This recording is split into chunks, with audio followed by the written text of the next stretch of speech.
ఆ వ్యాపారంలో సూర్యవర్ధన్ ఎవరూ ఎదుర్కోలేనంత ఎత్తుకెదిగాడు.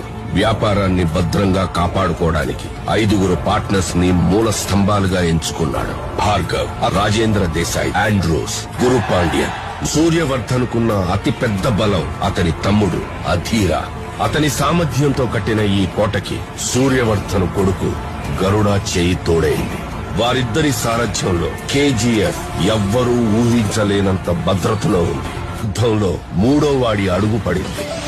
వాడు చెప్పుల సైజు చిన్నదైనా వాడు అడుగు పెట్టాక దారి పెద్దదైంది.